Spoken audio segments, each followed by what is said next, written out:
समर्थ आली. श्री स्वामी समर्थांच्या कृपेचा अनुभव खूपच अलौकिक आहे. भगवते वसुदेवय. श्री स्वामी समर्थ सर्व स्वामी भक्तांचे पुन्हा एकदा खूप खूप मनापासून स्वागत आहे.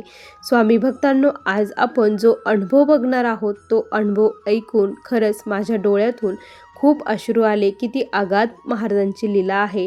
अशक्य असणारी गोष्ट स्वामी महाराज कशा प्रकारे शक्य करून दाखवतात. स्वामींची लीला कोणीच ओळखू शकत नाही. हा अनुभव जो भाग्यवान असेल त्याच्याच नशिबामध्ये ऐकण्यासाठी येणार आहे. चला तर मग या सुंदर अशा अनुभवाला सुरुवात करूया. ताई म्हणतात, सर्वप्रथम सर्वांना श्री स्वामी समर्थ. अनंत कोटी ब्रह्मांड नायक राजाधिराज योगीराज परब्रह्म भगवान श्री स्वामी समर्थ महाराज यांच्या चरणी कोटी कोटी प्रणाम. स्वामी भक्तांनो, आज मी तुम्हाला माझ्या जीवनातील स्वामींनी मला दिलेले खूप मोठे अनुभव शेअर करत आहे. ही स्वामींचीच इच्छा आहे. स्वामींच्या इच्छेशिवाय झाडाचं पान देखील हलू शकत नाही. तर आपण सामान्य आहोत. करता आणि करविता तूच एक स्वामीनाथा. या युक्तीप्रमाणे महाराजांनी खूप सारे बदल माझ्या जीवनामध्ये घडवले आहेत. स्वामी भक्तांनो, सर्वप्रथम सांगायला मला फार आनंद वाटतो की मी महाराजांच्या सेवेमध्ये कशी आले. स्वामी काय, स्वामींची सेवा काय, कशी करतात, स्वामी कसे दिसतात, काही एक मला माहीत नव्हतं. 1989 साली घडलेली ही गोष्ट आहे. माझा जो छोटा भाऊ होता, माझ्यानंतर त्याचं लग्न झालं आणि माझी जी वहिनी आहे ती महाराजांची खूप निस्सीम भक्त. महाराजांच्या सेवेने तिचे खूप सारे प्रश्न सुटलेले होते आणि माझा भाऊ देखील स्वामींच्या सेवेमध्ये आलेला होता. त्यामुळे तो वारसा त्याने जपला. त्यानंतर तो मला खूप सांगायचा, पण मी त्याचं कधीच ऐकलं नाही. माझी जी काही आर्थिक परिस्थिती होती ती आमची खूप हालाकीची. आम्ही जी काही भाजीपाला आहोत तो विकत असायचो. भाजीपाल्याची गाडी आम्ही लावत होतो. असंच आमचं जीवन सुरू होतं. त्या दरम्यान काय झालं स्वामी भक्तांनो, की माझा भाऊ अक्कलकोट येथे जाणार होता आणि त्याने माझ्या मिस्टरांना तुम्ही पण आमच्यासोबत चलावं अशी आग्रहाची विनंती केली. पण माझे मिस्टर अगोदर हो म्हटले. सर्व काही तयारी झाली. पण अचानक त्यांच्या मनामध्ये एक प्रश्न आला. ते मला म्हटले की आपली आर्थिक अडचण अशी आहे आणि जर मी गेलो तर खूप सारे पैसे खर्च होतील आणि पुढचं सर्व नियोजन हे बंद होईल आणि तू माल देखील तुला आणता येणार नाही आणि त्यामुळे धंदा देखील बंद पडेल. त्यामुळे खूप आपलं नुकसान होईल. त्यापेक्षा मी न गेलेलं बरं. कुठं अक्कलकोट कधी काय आपण बघितलं नाही. कुठले स्वामी नाही, मी नाही जात. अचानक ते असे रात्री म्हटले. त्यांना माझ्या भावाला फोन केला की मी उद्या येणार नाही. मग माझा भाऊ एकटाच गेला. माझे मिस्टर सकाळी उठले आणि गाडी माल आणण्यासाठी निघाले. माझे मिस्टर 5 ते 6 किलोमीटर अंतर पुढे गेले असतील तर लगेचच मला कॉल आला की त्यांच्या गाडीचा खूप जबरदस्त ॲक्सिडेंट झाला. हे ऐकल्यानंतर माझ्या तर पायाखालची जमीनच सरकली. आता काय करायचं, खूप मोठे प्रश्न पुढे उभे राहिले. माझ्या मिस्टरांना मग सरकारी जो हॉस्पिटल होतं तिथे आम्ही घेऊन गेलो.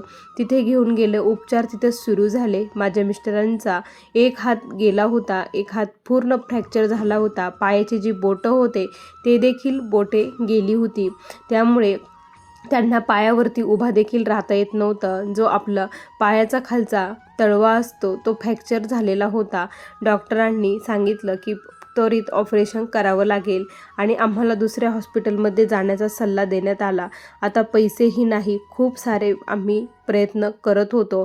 पैसे जमा केले. सर्वांनी त्यावेळेस आम्हाला मदत केली, पैसे दिले.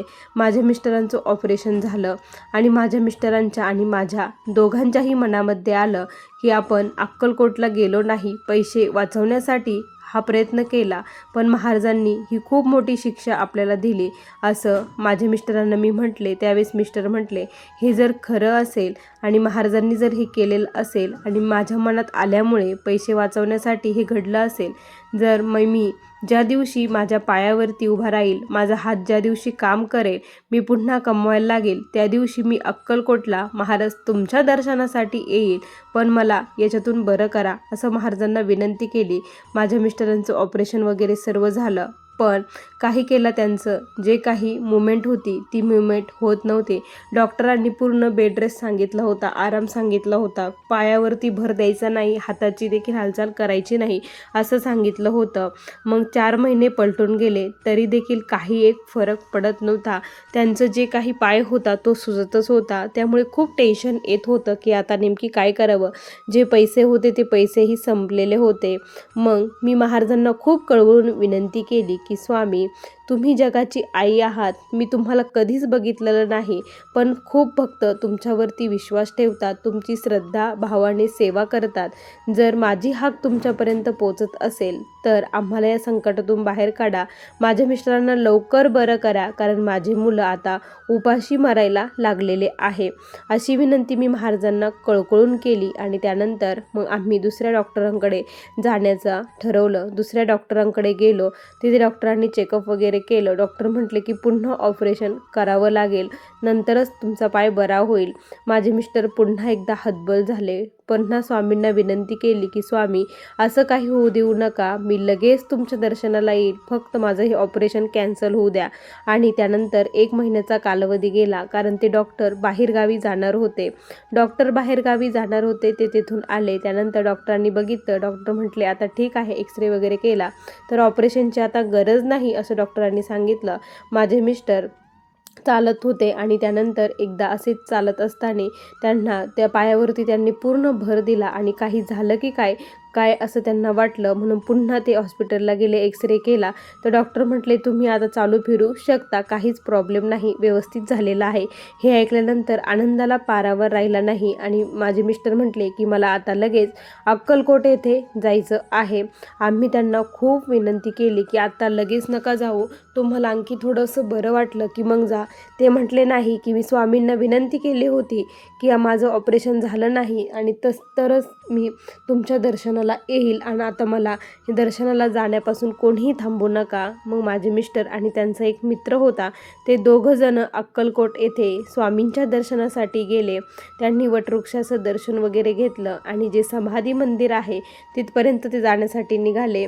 माझ्या मिस्टरांचा जो मित्र होता तो म्हटला की काहीच नाही, आपण आत्ता लगेच जाऊ. ते दर्शनाला गेले, तिथे दर्शन घेतलं. त्या दिवशी गुरुवार असल्यामुळे पालखी सोहळा होता, महाराजांचा अभिषेक, सर्व काही त्यांना बघायला मिळालं. सर्व ते पारणं डोळ्याचं फिटल्यासारखं त्यांना झालं. खूप आनंद झाला.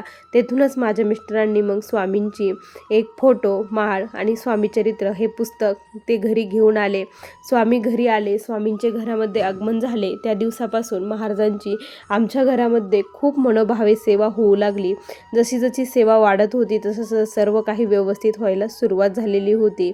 आमचा जो व्यवसाय होता तो देखील चालायला लागला. कर्जाचा डोंगर खूप होता, पण महाराजांच्या कृपेने 1 वर्षामध्ये कर्ज हे डोक्यावरचं खांद्यावरती आलेलं होतं. असं हळूहळू करता एक अनुभव महाराज देऊ लागले. जसा अनुभव येत होता तशी आमची सेवा भक्ती ही वाढत चाललेली होती. घरामध्ये दर महिन्याला गुरुचरित्र पारायण आम्ही करत होतो. स्वामीचरित्राचे पारायण तर रोजच चालू होते. माझे मिस्टर आणि मी, माझी मुलं देखील मोठे होत होती आणि जी काही परिस्थिती होती ती बदलत चाललेली होती. आम्ही इथेच एका ठिकाणी जागा घेतलेली होती आणि तिथे जागा, आता तिथे आपण एक गाळा बांधूया आपल्या याच्यासाठी, धंद्यासाठी असं आम्ही ठरवलं. पण माझे मिस्टर म्हटले की तो एरिया थोडासा इकडं घरं नसल्यामुळे आपला व्यवसाय तिथे चालायचा नाही, पण जर आपल्याला गावाच्या ठिकाणी जागा मिळाली तर आपला व्यवसाय खूप चालेल असं म्हटलं. आणि माझ्या मिस्टरांनी पुन्हा एकदा स्वामींना विनंती केली की स्वामी, मला जर ही जागा जर मिळाली दुसरीकडे गावामध्ये तर मी जी माझी जुनी जागा आहे तिथे तुमचा मठ बांधेल असं माझे मिस्टर स्वामींना बोलले. आणि त्यानंतर खरंच आश्चर्य, थोड्या दिवसातच आम्हाला ग्रामपंचायतीचा जो गाळा विकायला निघले होते तिथे आम्हाला तो एक गाळा मिळाला. आणि ते गाळ्यासाठी जे पैसे लागणार होते ते पैसे महाराजांनी कसे जमा केले, कुठून जमा केले, काहीच एक कळालं नाही. महाराजांच्या कृपेने कुठलाच प्रॉब्लेम आला नाही, अडचण आली नाही. पैसे दिले, तो गाळा आम्हाला मिळाला आणि आमचा धंदा एकदम व्यवस्थित सुरळीत सुरू झाला. त्यानंतर जिथे आमची जुनी जागा होती तिथे आम्ही कन्स्ट्रक्शन करणार होतो. तिथे आम्हाला आता घर बांधायचं होतं आणि मग आता महाराजांसाठी आपल्याला थोडीशी माझे मिस्टर म्हटले की एक रूम काढायची आणि तिथे महाराजांची आपल्याला स्थापना करायची आहे. मग सुरुवातीला आम्ही पाया घेण्याचं ठरवलं आणि तिथेच महाराजांचं आपण मंदिर बांधणार आहोत हे सर्वांना सांगितलं. सर्वांनी तिथे आम्हाला मदत केली. खूप जणांनी तिथे आम्हाला मदत करून लवकरात लवकर महाराजांचं ते मंदिर होतं ते अगोदर आम्ही उभा केलं. त्यानंतर आम्ही घर बांधणार होतो. आता मंदिर तर बांधून झालं, सर्व काही व्यवस्थित झालं, पण आता मूर्तीचा प्रश्न होता की मूर्ती आणायची एवढे पैसे देखील नव्हते. त्यावेळेस महाराजांनी असं काही निवेदन केलं की स्वामींच्या निवेदनाशिवाय काहीच घडू शकत नाही. जे गाणगापूर आहे तेथून आम्हाला संदेश आला की एक व्यक्ती तिथून आला की तुम्हाला गाणगापूर येथे बोलावलं आहे. आता कोणी बोलावलं, आमची तिथे फार काही ओळख वगैरे काहीच नव्हतं. कोणी बोलावलं काय, त्यांनी पत्ता वगैरे नाव वगैरे सर्व सांगितलं, त्यांचा नंबर देखील दिला. आम्ही त्यांना कॉल केला तर ते तेथील जे काही पंडित होते त्यांनी आम्हाला सांगितलं की तुम्ही इकडे गाणगापूरमध्ये लवकरात लवकर येऊन जा असं त्यांनी सांगितलं. मग माझे मिस्टर आणि मी गाणगापूर येथे जाण्याचं ठरवलं. मग आम्ही जाताना तुळजापूर, अक्कलकोट दर्शन घेतलं. महाराजांचा आशीर्वाद घेऊन आम्ही गाणगापूरला प्रवासासाठी निघालो. स्वामी जे काही असेल ते तुम्हीच बघून घ्या, तुमचंच बोलावणं आलं म्हणून आम्ही आलो अशी विनंती केली. त्यावेळेस मी सर्वप्रथम महाराजांचं अक्कलकोट येथे दर्शन घेतलं. मला अगोदर मी मोबाईलमध्येच अक्कलकोट बघितलेलं होतं, तोपर्यंत बघितलं नव्हतं. म्हणतात ना, जोपर्यंत महाराजांची इच्छा होत नाही तोपर्यंत अक्कलकोटमध्ये कोणीही पाऊल ठेवू शकत नाही. तसंच काही माझ्या बाबतीत घडलं. त्यानंतर आम्ही गाणगापूरमध्ये गेलो आणि ज्यांनी आम्हाला नंबर नाव वगैरे सांगितलं तिथे आम्ही चौकशी केली. तर तिथे त्यांना आम्ही भेटलो तर ते म्हटले की अहो तो आम्ही किती दिवसाची तुमची वाट बघत आहोत, ही जी मूर्ती आहे ती तुम्हाला घेऊन जायची आहे असं त्यांनी सांगितलं. अहो म्हटलं तुम्हाला कसं कळालं की आम्हाला मूर्ती पाहिजे असं. तर ते म्हटले की स्वप्नात दृष्टांत झाला होता की महाराजांची मूर्ती ती तुम्हाला द्यायची आहे म्हणून, आणि आम्हाला तिथे आमची जी काही इच्छा होती त्या इच्छेच्या दुप्पट 3.5 फुटाची मूर्ती तिथून आम्हाला मिळाली. आम्ही तिथे दानपेटीमध्ये त्याची रक्कम देखील आमच्या इच्छेने टाकली, कारण महाराजांना माझी परिस्थिती सर्व काही माहीत होती. तिथून आम्ही महाराजांची मूर्ती घेऊन आलो. त्यानंतर मूर्तीची स्थापना झाली, प्राणप्रतिष्ठा झाली. सर्व भाविकांनी खूप आनंदामध्ये तेथे त्याचा सहभाग घेतला. प्रत्येकजण खूप आनंदात होता की महाराज तेथे आले. तिथे आता नवीन नवीन घरं होऊ लागले होते, गर्दी वाढत चाललेली होती. तशी तशी महाराजांची प्रचिती प्रत्येक भक्ताला तिथे येऊ लागलेली होते. महाराजांची अगाध लीला आहे. आणि त्यानंतर जेव्हापासून महाराजांची तिथे स्थापना झाली तेव्हापासून तो एरिया खूप म्हणजे खूप प्रसिद्धीला आला आणि आमचं जे काही कन्स्ट्रक्शनचं काम होतं ते काम देखील सुरू झालं. ते स्वामींच्या कृपेमुळे ते काम एकदम 1-2 वर्षामध्ये कंप्लीट झालं. हे पैसे कसे आले, कुठून आले, काय कष्ट आम्ही खूप केले, रात्रीचा दिवस केला, पण महाराजांनी त्या कष्टाला आमच्या साथ दिली.